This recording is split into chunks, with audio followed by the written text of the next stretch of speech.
And what I'm kind of hearing you say is once you find the copy that works, maybe let's take that copy and let's turn that into some video content. You think that's a good strategy? Yes.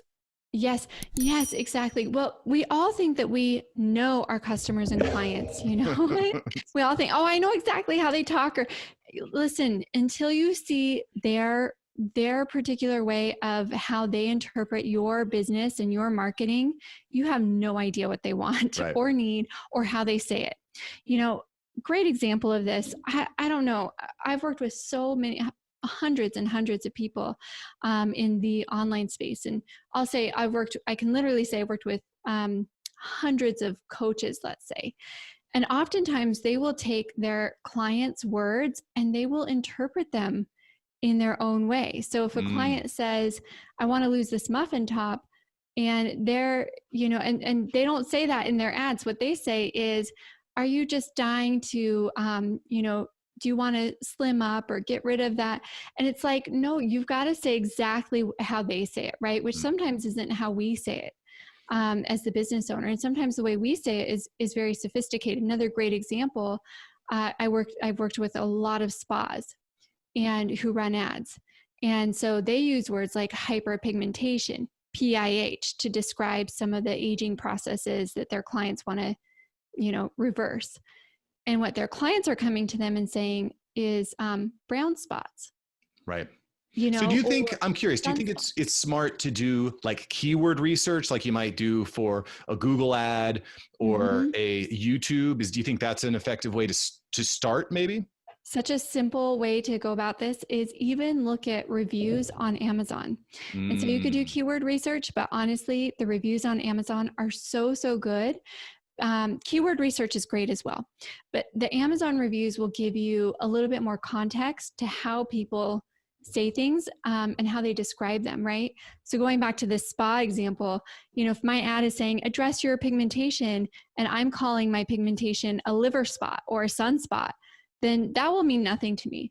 But if you go to the Amazon reviews for products that are complementary to yours or your competitors' products, you will see exactly what people love, what people hate, and what you can start to address in the right language in your ads.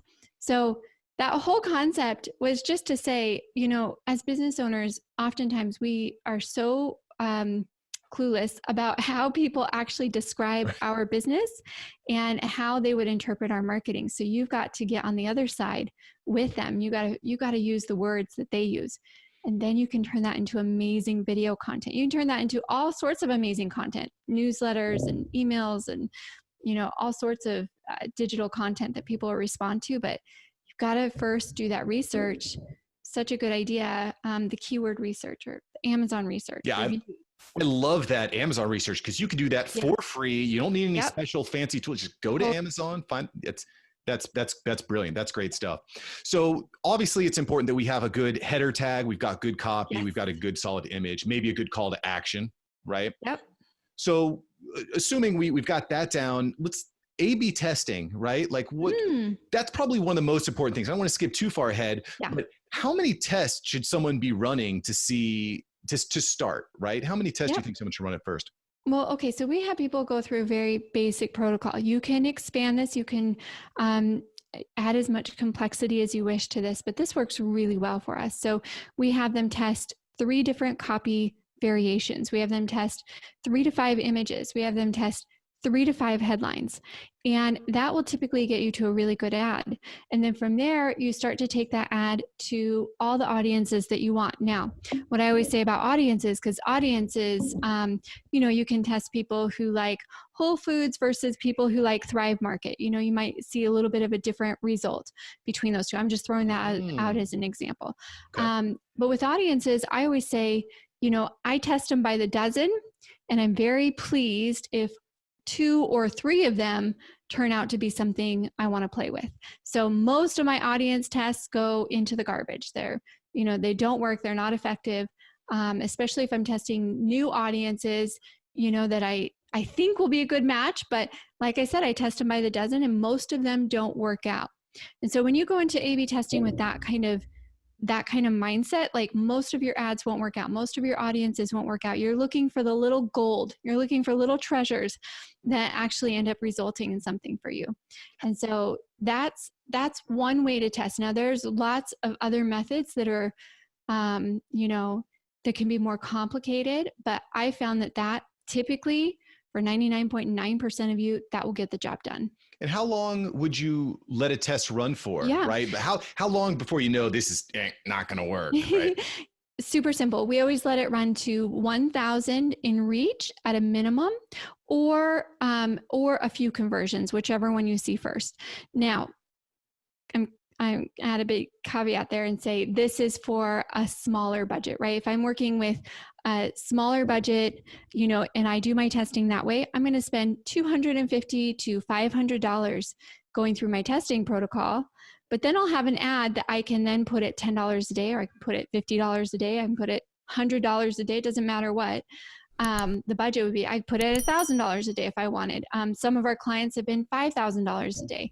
So if I'm working with a smaller budget, I'm going to at least those minimum of 1,000 in reach, or at least a few conversions, whichever is bigger, let's say.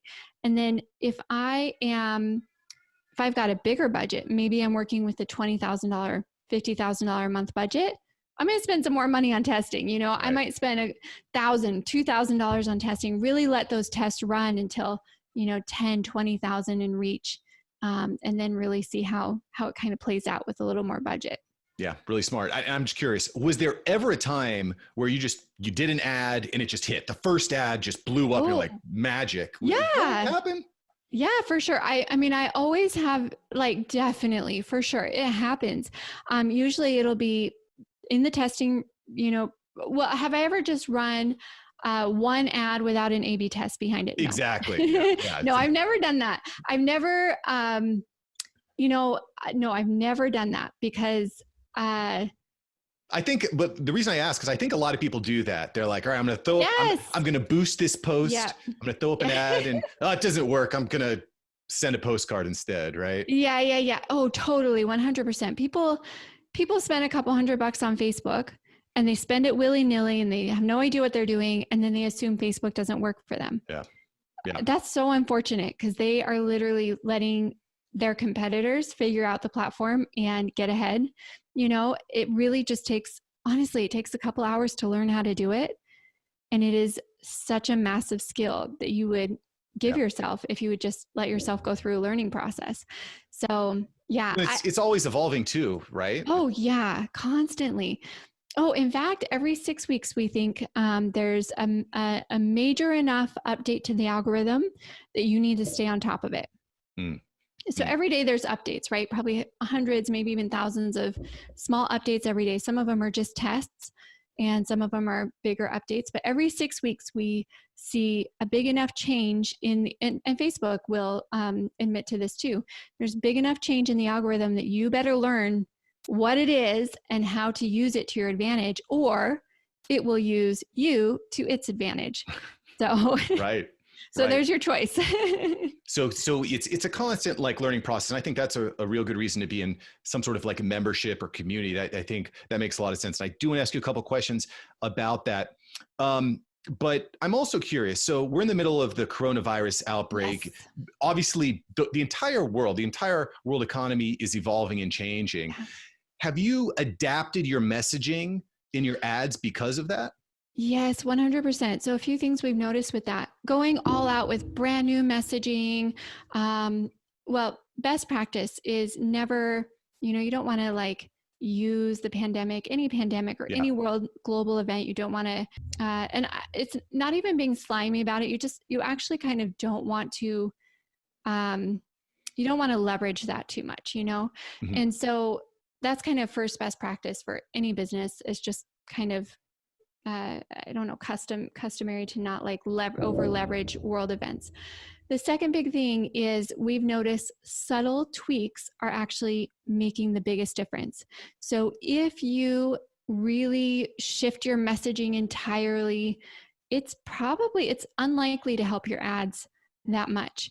I'll give you an example from our client lab. One of our clients always had in a very non-essential industry. They teach a hobby, and they basically had a 3 to 4x return on their investment using simple messaging around vacationing, right? So obviously that's kind of Corona time. That is not very, very applicable, not very relevant. And so they just shifted that message and said, are you stuck at home? So they went from a 3 to 4x return on their ad spend. So in other words, they put $1 into Facebook and pulling $3 to $4 out on their back end. And they shifted that one thing to revolve around vacations to instead revolving around being stuck at home. And is it time to finally learn this new hobby?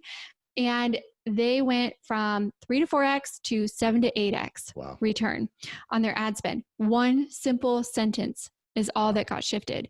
So we're actually finding, and I know some people are experiencing, complete revamps of their messaging. For the most part, what I'm seeing is very, very small tweaks will get the job done. So it doesn't have to be crazy, but literally just a tiny bit of mention, that makes it relevant. And ideally it's not in a way that's overused, like uncertain times. Right. We're in this together. Uncertain. Could you be a little bit more fun about it? I